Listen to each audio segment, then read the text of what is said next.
కలిగిన తండ్రి.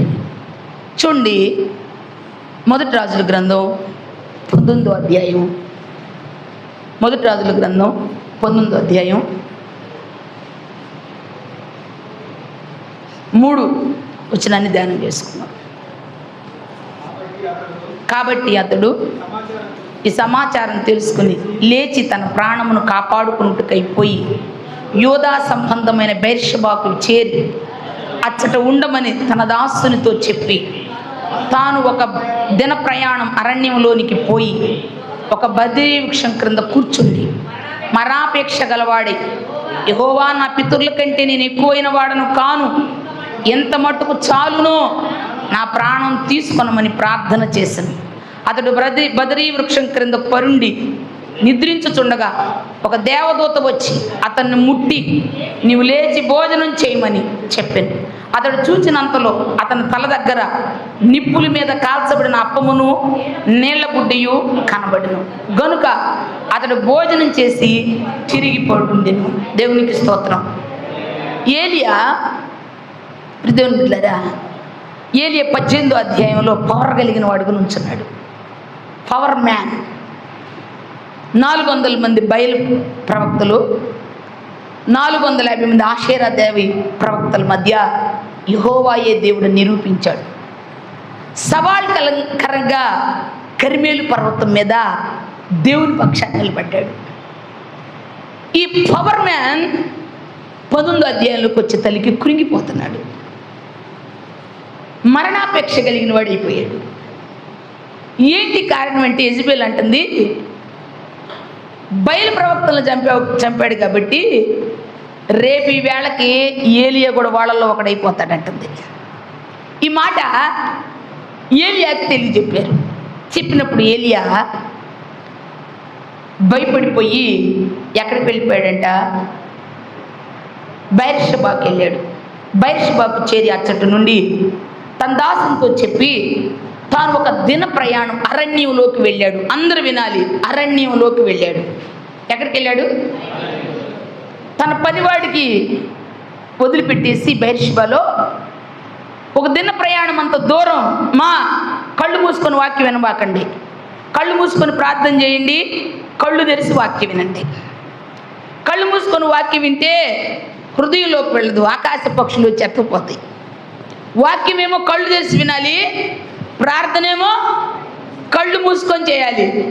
మనవాళ్ళకున్న రోగం ఏంటంటే, ప్రార్థన అప్పుడు కళ్ళు తెరిచి వస్తారు, వాక్యం అప్పుడు కళ్ళు మూసుకొని వింటారు. కళ్ళు మూసుకొని నేది ఎవరో తెలుసా? నిద్రాత్మ సాతాను కలిగిన వాళ్ళు. కళ్ళు తెరిచి ప్రార్థనలో చూసేది కూడా వాళ్ళే.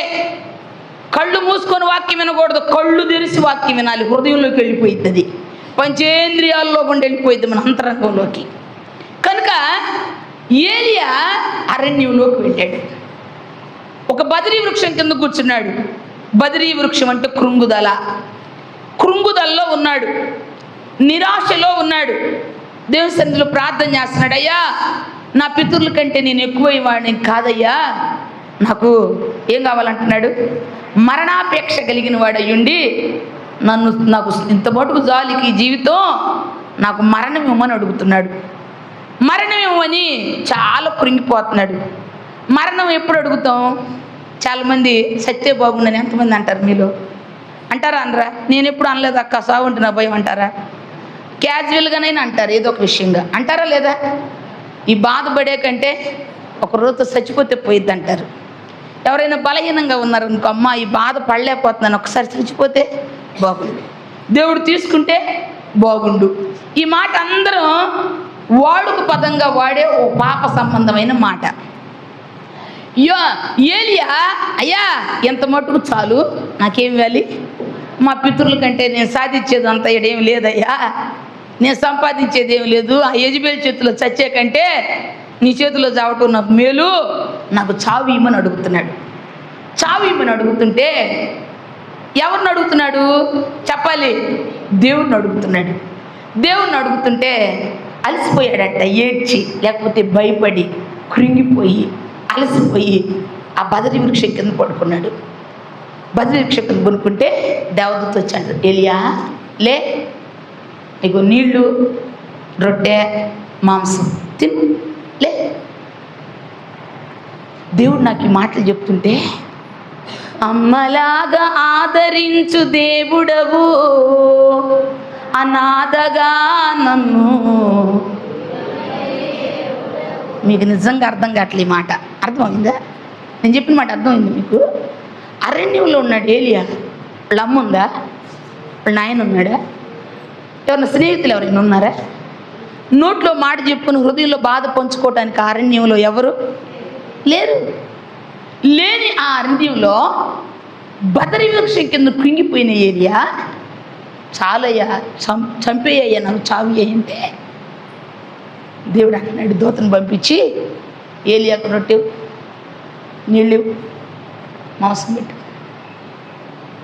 ఏలియా లే, భోజనం చేయి. ఏం చేయి? అయ్యా, ఎవరంటున్నారు ఈ మాట? ఎవరంటున్నారు ఈ మాట? దేవుడు. భోజనం చేయి. ఓ రోజు తిన్నాడు, పడుకున్నాడు. మరలా మరుసటి రోజు లే ఏలియా లే. లేచి కళ్ళు తెరిచి చూడగానే నిప్పుల మీద రొట్టె కాలుతుందంటే, వేడివేడి రొట్టె. స్తోత్రం కలుగునుగా. ఎవరు చేశారు రొట్టె? ఎవరిచ్చారండి ఏలియాకి రొట్టె? నిప్పులు ఎవరు ముట్టించారు? పొయ్యి. పిండితో రొట్టె ఎవరు చేశారు? పిండి కలిపి రొట్టె తయారు చేసి ఆ నిప్పుల మీద ఎవరు పెట్టారండి? కనికరం కలిగిన దేవుడు. స్తోత్రం కలుగును గాక. నీ ఆకలి ఎరిగిన దేవుడు, నీ అవసరత ఎరిగిన దేవుడు, కృంగుదల్లో లేవనెత్తి నీ అవసరతలు తీర్చగలిగిన దేవుడు అండి మన దేవుడు. ఆయన్ని నీ చూపులతో చూస్తే ఆయన కనికరం అర్థం కాదు. కృపను అర్పిస్తూ చూస్తే ఆయన ఎవరో అర్థమైద్ది. స్తోత్రం కలుగును గాక. ముందు పిలిచాడు, ఏలియా లే, భోజనం చేయి. పెట్టాడు. రెండోసారి తయారైపోతుంది. దేవదూత అంటుంది, లేగు, భోజనం చేసి 40 రాత్రులు 40 పగళ్ళు నువ్వు దూరంగా ప్రయాణం చేయాలి. స్తోత్రం కలుగును గాక. ఒక్కరోజు భోజనం 40 రోజులు సరిపోయేటంతగా దేవుడు చేసి ఏలియాను బలపరిచాడు. దేవునికి స్తోత్రం. ఏలియా ఎక్కడున్నాడు? అశాంతి అనే చెట్టు కింద ఉన్నాడు. నిరాశ అనే చెట్టు కింద ఉన్నాడు. అశాంతి, నిరాశ, నిర్జీవం అనే చెట్టు కింద కూర్చొని, ఇక నాకు బ్రతుకుట కంటే చచ్చుట మేలు, చావు ఇవ్వని అడుగుతున్నాడు. దేవుడు ఏం చేశాడు తెలుసా? రొట్టెనిచ్చాడు, నీటినిచ్చాడు, ఆదరించాడు. స్తోత్రం కలుగును గాక. హల్లెలూయా. మనకున్న రోగం ఏంటంటే, మనుషులు వచ్చి ఆదరిస్తే బాగుండు అనుకుంటాం. అవునా? మనుషులు వచ్చి పలకరించి ఆదరించి, అమ్మా జ్వరం వచ్చిందా, గంజి నీళ్ళు తాగేవా లేదా, గ్యాస్ ట్రబుల్ వచ్చిందా, జీలకర్ర నీళ్ళు తాగేవా లేదా అని పలకరించే వాళ్ళు కావాలనుకుంటాం. మనుషుల వైపు చూడకుండా దేవుని వైపు చూస్తే ఆయన ఆదరిస్తాడు. స్తోత్రం కలుగునుగా. ఆయన ఆదరించినంతగా ఏ మనుషులు మనల్ని ఆదరించలేరు. స్తోత్రం కలుగునుగా. విరిగి నలిగి నేను ఉన్నానయ్యా, ఎదకోతతో నిన్నే చేరితినయ్యా. విరిగి నలిగి నేను ఉన్నానయ్యా, ఎదకోతతో నిన్నే చేరితినయ్యా. అమ్మలాగా అనాథగా నన్ను విడువని దేవుడవు. అమ్మలాగా అనాథగా నన్ను విడువని దేవుడవు. నీవే నా ఆధారము నా యేసయ్యా, నీవే నా ఆధారము నా యేసయ్యా, నీవే నా ఆశ్రయము. దీనుల ఎడల కృప చూపువాడా, నీ దాసుని దాటిపోకయ్యా. దీనుల ఎడల నీ దాసుని దాటిపోకయ్యా. దేవుని స్తోత్రం.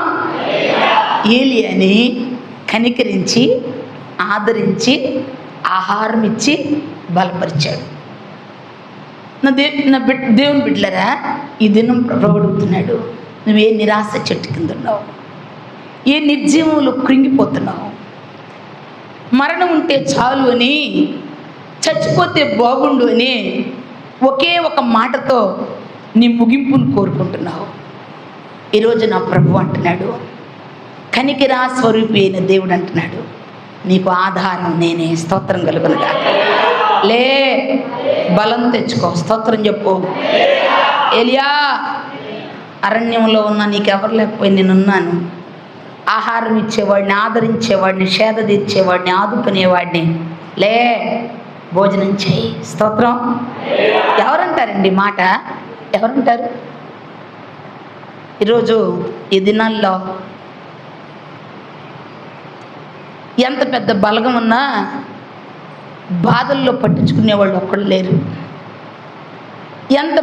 ఎంత గొప్ప పేర్లున్నా ఆపద కాలంలో ఆదరించే వాళ్ళు ఒక్కళ్ళు కూడా లేరు. మా అమ్మోళ్ళ తరపున అంతమంది, మా అయ్యోళ్ళ తరపున ఎంతమంది అని పేర్లు చాలామంది చెబుతాం. ఆపద కాలం వచ్చే తలకి ఎవరు మన దగ్గరికి రారు. అందుకే మన దేవునికి ఒక పేరు, ఆయన దీనులు ఎడల కృప చూపువాడు, కనికరం చూపుట్లో సంతసించే దేవుడు. స్తోత్రం కలుగును గాక. నీ కృంగుదలనే బదరి వృక్షం క్రింద నుంచి లెగు. మన సహాయకుడు యోబట్టాడు, నా విమోచకుడు సజీవుడు. స్తోత్రం కలుగును గాక. హల్లెలూయా, హల్లెలూయా. ఆయన మన రాజు. కొన్నిసార్లు ఎంత బలవంతులైనా, ఎంత ధైర్యవంతులైనా, ఎంత జ్ఞానవంతులైనా కొన్నిసార్లు కృంగిపోతూ ఉంటారు, బలహీనైపోతూ ఉంటారు. కొన్నిసార్లు అబ్బా ఏం బతుకుదాలో చేస్తే బాగుండు అన్నట్లుగా కృంగిపోతూ ఉంటారు. ఆ కృంగుదల్లో ఆయన అంటాడు, నువ్వు కృంగిపోవద్దు, నేనున్నాను. స్తోత్రం కలుగును గాక. అధైర్యపడకు, నేనున్నాను. స్తోత్రం కలుగును గాక. అధైర్యపడకు, నేనున్నాను, నేనున్నాను, నేనున్నాను. ఏలియాని లేవనెత్తాడు దేవుడు. ఏలియా చచ్చిపోతే ఇంకెవరు లేరు అనుకుంటే దేవుడు అంటున్నాడు, ఏలియా భోజనం తిని రెడీ అవ్వు, 40 దినాల ప్రయాణం ఉంది నీ కోసం. చావు కాదు నీకు ముగింపు, పని ఉంది నీ కొరకు. స్తోత్రం కలుగును గాక. నువ్వు చచ్చిపోతే 40 దినాల ప్రయాణం వెళ్ళి రాజుగా అభిషేకించి ప్రవక్తగా ఎలీషాని ఎవరు అభిషేకిస్తారు? నీకోసం ఏముంది? పని ఉంది. నీకోసం ఏముంది? భోజనం చేసి పని చేయి. భోజనం చేసి బలం తెచ్చుకున్నాడు ఏలియా. స్తోత్రం కలుగును గాక. మనం పరిశుద్ధ గ్రంథంలో ఆదికాండం 21వ అధ్యాయంలో, ప్రియమైన బిడ్డలారా, ఆదికాండం 21వ అధ్యాయం 14వ వచనం, అంతకుముందు 16:7 చదువుకుందాం. ముందు ఆదికాండం 16వ అధ్యాయం 16ఏనా? 16. యెహోవా దూత అరణ్యములో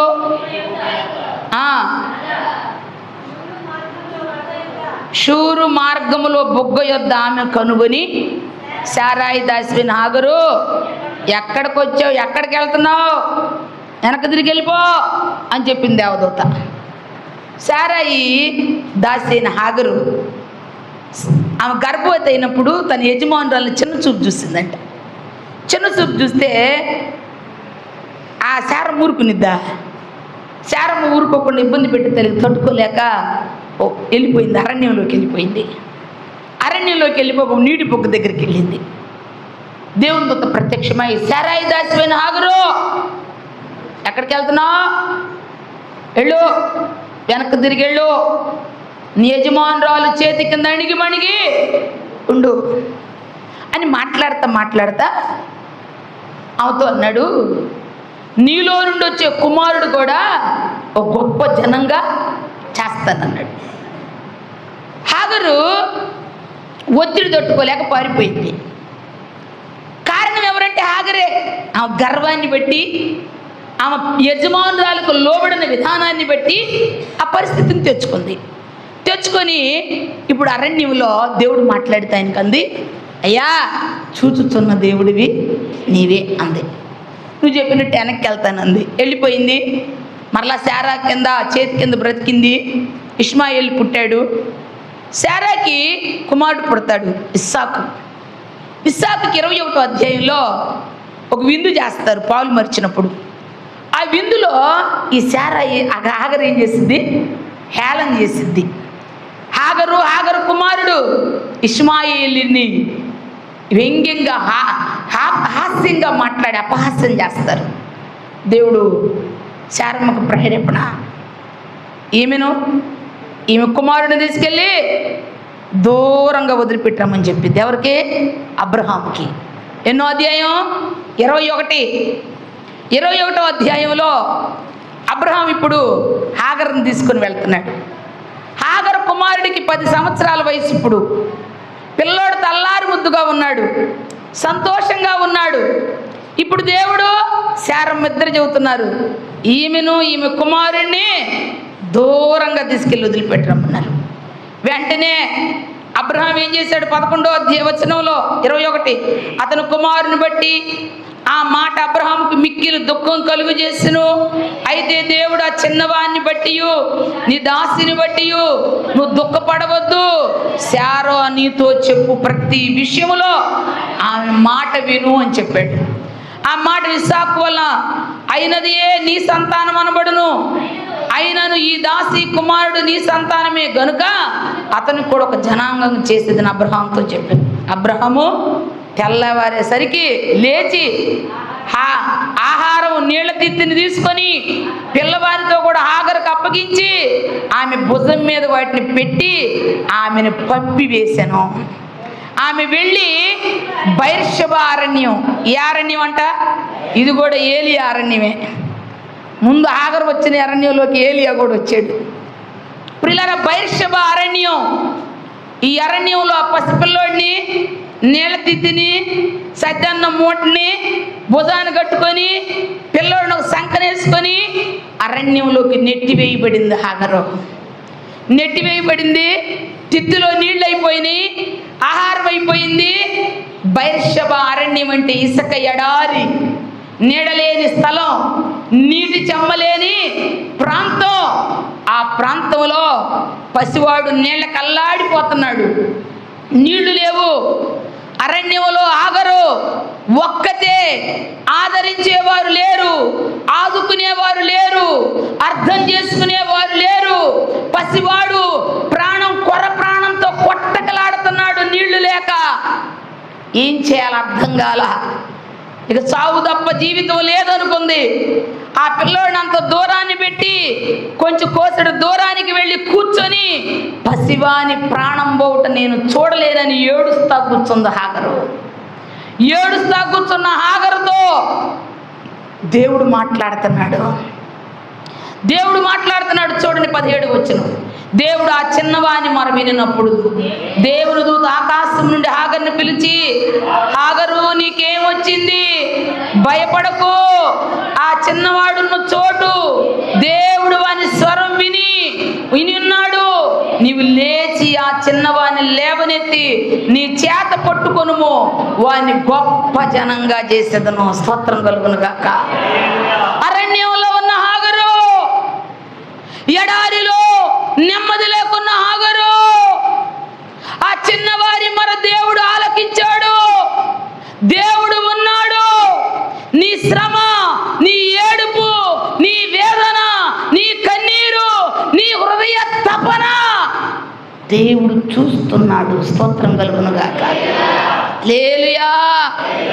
ఒక పాట పాడతారుగా, అందరూ నన్ను విడచినా నీవు నన్ను విడువనంటివే.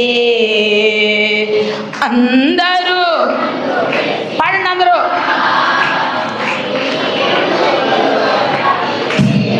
నా బంధువు నీవే, నా మిత్రుడ నీవే, నా బంధు మిత్రుడ నీవే యేసయ్యా.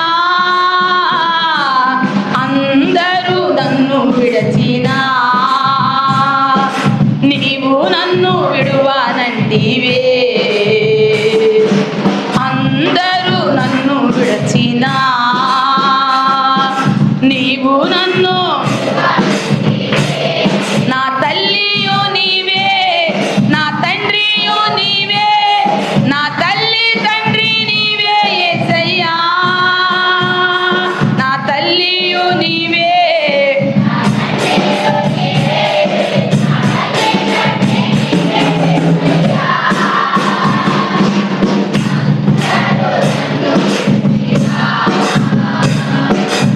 నీవు నన్ను విడువానంటివే,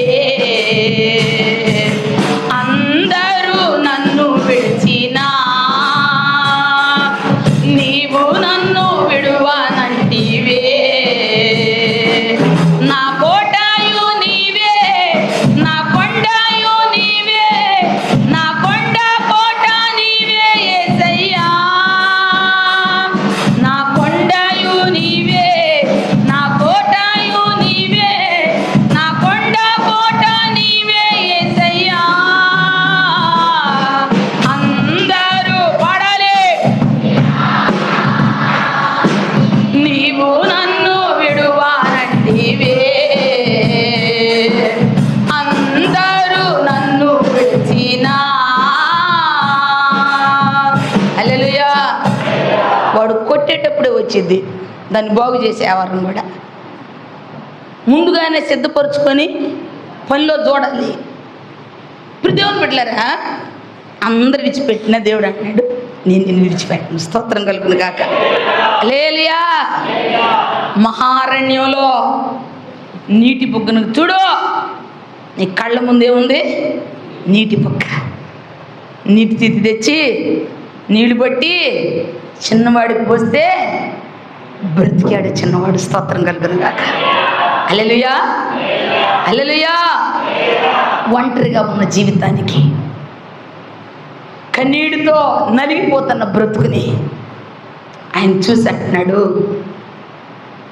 సారా హాగరో నిన్ను చూచే దేవుడు నేనున్నాను. స్తోత్రం కలుగును గాక. ఎవరు నన్ను చూడరు, ఎవరు నన్ను పట్టించుకోరు, ఎవరు నాకు లేరంటే ఆయన అంటున్నాడు నీకెవరున్నా లేకపోయి నేనున్నాను. స్తోత్రం కలుగును గాక. అరణ్యం ఆదరణ లేని చోటు, ఆధారం లేని చోటు, ఆశ్రయం లేని చోటు. ఆ స్థలంలో హాగరు కోసం దిగొచ్చాడు ఆయన. స్తోత్రం కలుగును గాక. నీ కోసం ఆయన దిగొస్తాడు, నిన్ను ఆదరించటానికి, నిన్ను బలపరచటానికి, నిన్ను లేవనెత్తటానికి, నీ గాయాలు మానపటానికి, నీ రోగాన్ని స్వస్థపరచటానికి, నీ కృంగుదల్లో నుండి లేవనెత్తటానికి అరణ్యంలో హాగరు దగ్గర దిగి వచ్చిన దేవుడు నీ దగ్గరికి ఈ దినం దిగి వచ్చాడు. కనికరా స్వరూపుడు, కనికరం కలిగిన తండ్రి, కోల్పోయి ఎడారి జీవితంలో ఆధారమై నిలబడిన దేవుడు. స్తోత్రం కలుగును గాక. ఆయనే ఆధారం. అరణ్యంలో ఎవరు ఆధారం? దేవుడే ఆధారం.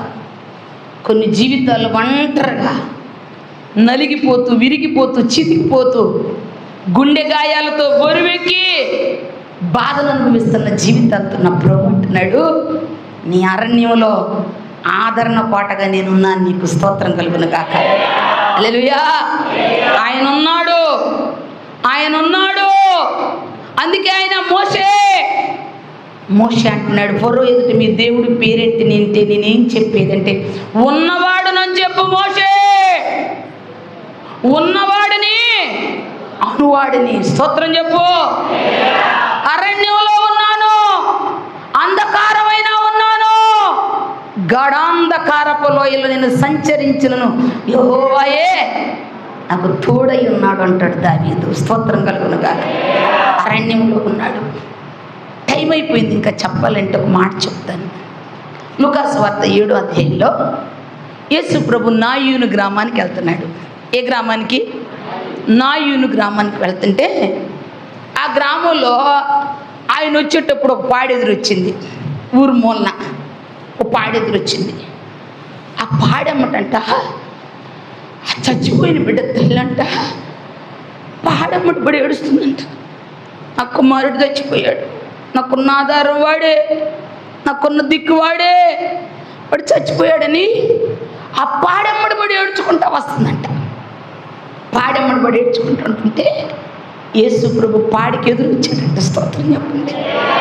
హల్లెలూయా, హల్లెలూయా. అంత అయిపోయింది, చచ్చిపోయాడని తెలిసింది.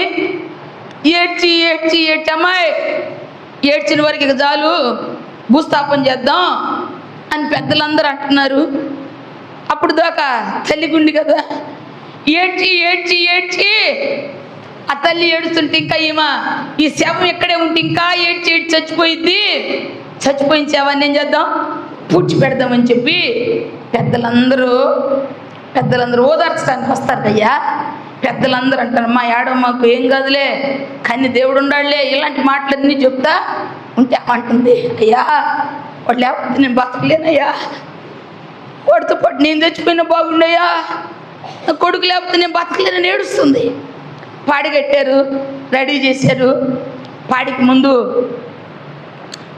వెళ్తుంది. వెనకాల పనిచేసేవాళ్ళు భూస్థాపన వెంట వెళ్ళేవాళ్ళు వెనకాల వెళ్తున్నారు. అమ్మ వాళ్ళకెళ్ళ మధ్య ఏడుస్తూ ఉంది. ఎవరి మధ్య? భూస్థాపన చేసేవాళ్ళ మధ్య, పాడికి మధ్య. విధవరాలు భర్తను కోల్పోయింది, బిడ్డ ఒక్కడే ఆధారం అనుకుంది, మధ్యలో పెట్టుకొని మధ్యలో ఏడుస్తుంది. ఎలా ఏడుస్తుందంటే గుండె పగిలిపెట్టి ఏడుస్తుంది. ఏడుస్తుంటే పాడికి ఎదురొచ్చాడంటే నా ప్రభు స్తోత్రం కలుగునుగాక. హల్లెలూయా. పాడిని తీసుకొని పోయేవాళ్ళు ఏం చేస్తారు, హడావిడికి వెళ్ళిపోతారు, దాన్ని భూస్థాపన చేయాలని వెళ్ళిపోతా ఉంటే పాడికి ఎదురొచ్చి పాడిని చూస్తున్నాడు. ఒకటి పాడికి పూర్తి చేసే వాళ్ళ మధ్యలో ఉన్న తల్లిని చూస్తున్నాడు. తల్లిని చూసి ఆయన ఏం చేశాడు తెలుసా, పాడిని పట్టుకున్నాడు. స్తోత్రం కలుగునుగాక. పాడిని పట్టుకోగానే మరి చచ్చిపోయి ఎన్ని గంటలైందో, మరి ఎన్ని రోజులైందో, ఎన్ని గంటలైందో, రోజులేమో కానీ గంటలు ఎన్నో అయిందో, తాళ్ళతో కట్టబడి గుడ్డలతో చుట్టబడి ఉన్నటువంటి ఆ యవ్వన బిడ్డ పాడి మీద వదిలేసుకొచ్చి మాట్లాడుతున్నాడంట. స్తోత్రం కలుగునుగాక. హల్లెలూయా, హల్లెలూయా. ఈరోజు ఈ మాట నేను చదువుతుంటే దేవుడు నాకు ఇంకొక విధంగా చెప్తున్నాడు. బిడ్డలు బతికుండి కూడా చచ్చిపోయిన వాళ్ళకి ఏడుస్తున్నారు తల్లిదండ్రులు బిడ్డల కోసం. బిడ్డలు బతికున్నా కూడా వాళ్ళ జీవితాలు అస్తవ్యస్తంగా, వాళ్ళ బ్రతుకులు సరిలేక గుండెలు పగిలిపోయేటట్టు ఏడుస్తున్నారు తల్లిదండ్రులు. దుఃఖరావం చేస్తున్నారండి, గువ్వల్లాగా దుఃఖరావం చేస్తున్నారు. మీకు అసలు దుఃఖరావం ఈ తల్లులారు మీకు ఉందో లేదో కానీ కొందరు తల్లులు ఏడుస్తుంటే నా గుండె పగిలిపోతుంది. ఆ తల్లులు ఏడుపు చూస్తుంటే బిడ్డల జీవితాలు ఉన్నటువంటి అస్తవ్యస్తమైనటువంటి బ్రతుకులు బట్టి గువ్వల్లాగా ఏడ్చి ఏడ్చి ఏడ్చి ఏడ్చి ఏడ్చి ఏడ్చి ఏడ్చి గుండెలు కరిగిపోతున్న తల్లిదండ్రులు కనికరాశ్వరుడు అంటున్నాడు. ఆ తల్లిని చూసి కనికరపడి పాడిని ముట్టగానే పాడి మీద పడుకొని మృత్యువులో ఉన్న బిడ్డ మాట్లాడుతున్నాడంట. స్తోత్రం చెప్పండి. హల్లెలూయా. మనం ఆత్మీయ తండ్రి చెబుతాడు, వీళ్ళిద్దరు కలయిక. విధవరాలు కుమారుడు మనిషి కుమారుడు కలుసుకున్న సమయం అంట అది. స్తోత్రం కలుగునుగాక.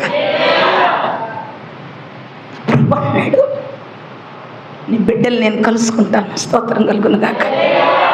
నీ కన్నీరు నేను చూశాను. స్తోత్రం కలుగునుగాక. నీ బిడ్డల స్థితిని నేను లేవనెత్తుతాను. స్తోత్రం కలుగునుగాక. పాడే అనుభవం నుండి సజీవమైన అనుభవంలోకి నేను నడిపిస్తాను.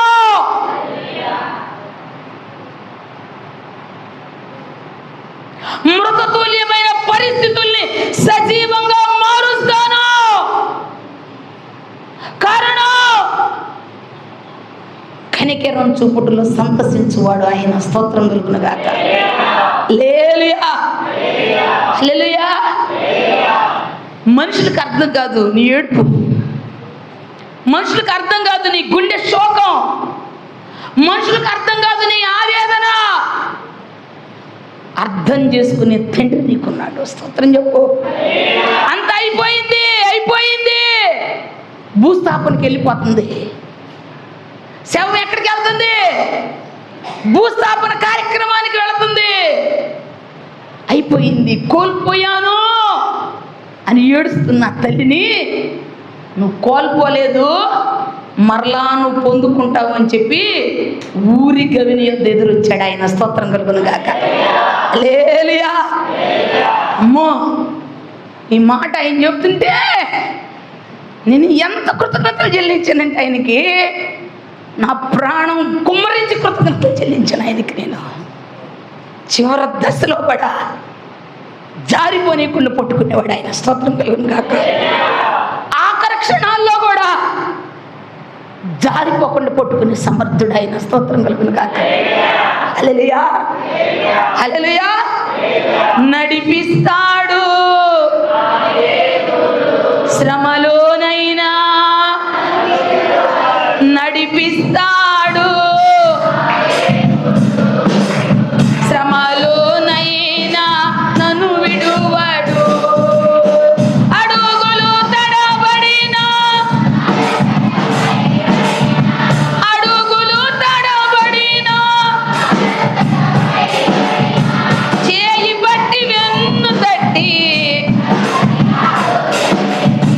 చేయి పట్టి వెన్ను తట్టి, చక్కని ఆలోచన చెప్పి నడిపిస్తాడు నా దేవుడు. శ్రమలోనైనా నన్ను విడువడు, నడిపిస్తాడు నా దేవుడు. శ్రమలోనైనా కష్టాల కొలిమి కాల్చి వేసిన,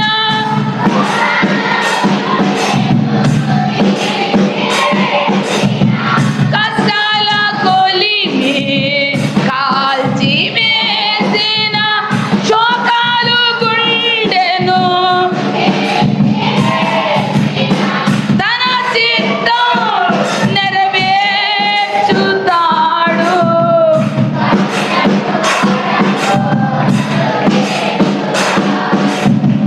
తన చిత్తం గమ్యము వరకు నన్ను చేర్చుతాడు, నడిపిస్తాడు నా దేవుడు. శ్రమలోనైనా నన్ను విడువడు, నడిపిస్తాడు.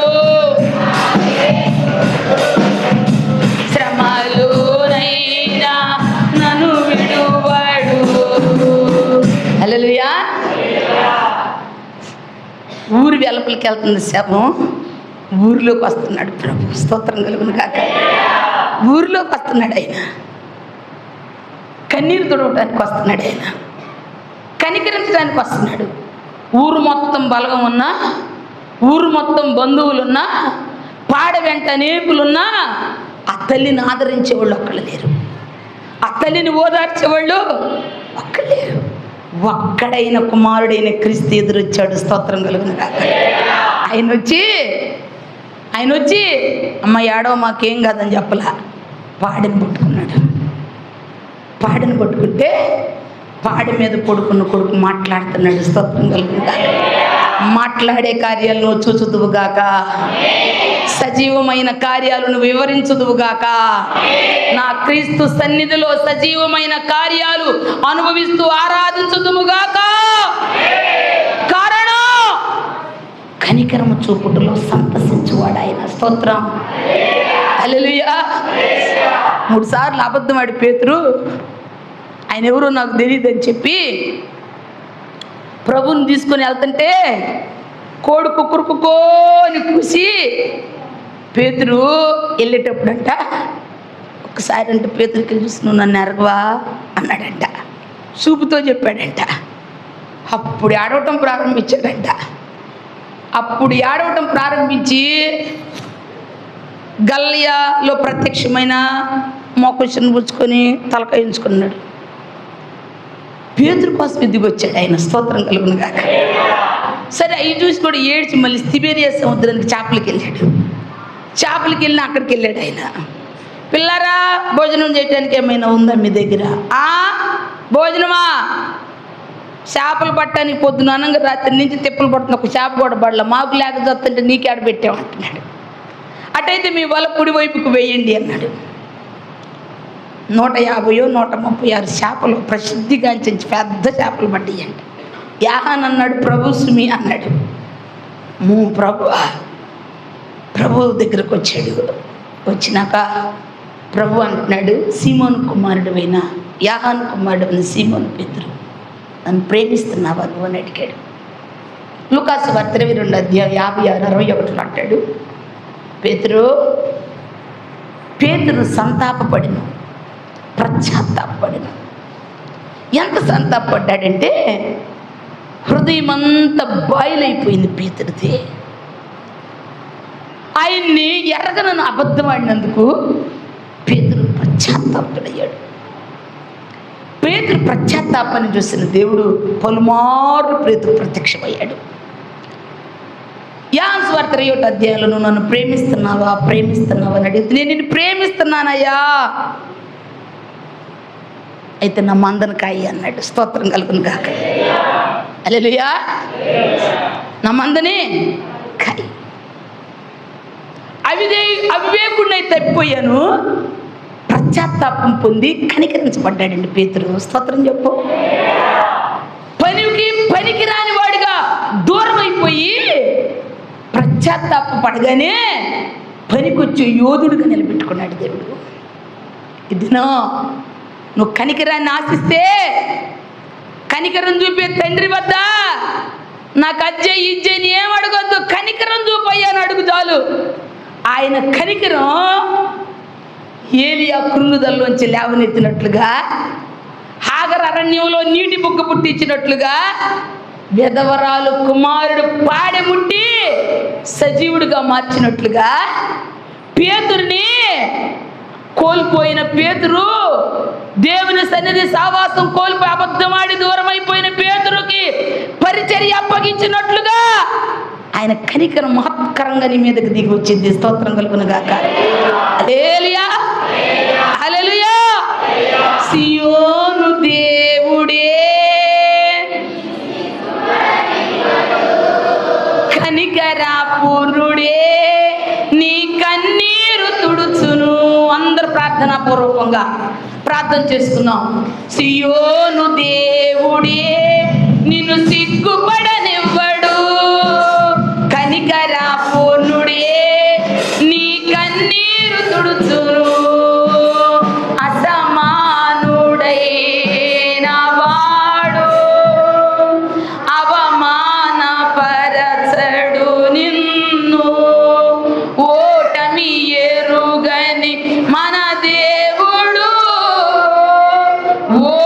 ఓడిపోనివ్వడు నిన్ను.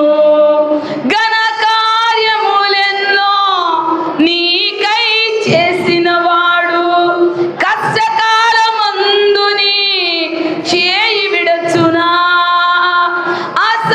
అసాధ్యములెన్నో దాటించిన నాదుడు శ్రమలో నిన్ను దాటిపోవునా. సియోను దేవుడే నిన్ను సిగ్గుపడనివ్వడు, కనికరాపూర్ణుడే నీ కన్నీరు తుడుచును. సియోను దేవుడే కనికరాపూర్ణుడే నీ కన్నీరు తుడుచును. అయ్యా మీరు మాకున్నారయ్యా, కనికరం చూపుట్లో సంతసించువాడు అతృప్తుడు దేవుడు. అయ్యా మీరుంటే చాలయ్యా, మీ కనికరం మా మీదకి రాని అయ్యా, మీ కనికరం క్రింద మమ్మల్ని జ్ఞాపకం చేసుకోయ్యా. యెహోవా దయాళుడు, కృపా సత్య సంపూర్ణుడు, కనికరం చూపువాడు. అయ్యా నీ కనికరం అయ్యా, నీ కృప కావాలయ్యా, నీ సన్నిధి కావాలయ్యా. నా జీవితానికి మీరు చాలయ్యా, మీరు కావాలి నాయనా. నా స్థితికి చాలిన దేవుడివి, నా పరిస్థితికి చాలిన దేవుడివి, నా శ్రమకు చాలిన దేవుడివి, నా ఒత్తిళ్లకు చాలిన దేవుడివి నీవేనయ్యా. నీవు నాకు కావాలి నాయనా, మీ సన్నిధి మాకు కావాలయ్యా. మీ సన్నిధులు పరిశుద్ధపరచయ్యా. మీ కనికరం మా మీదకి రాని అయ్యా, మీ కనికరం మా మీదకి ఆఖరి మీదకి వచ్చినట్లుగా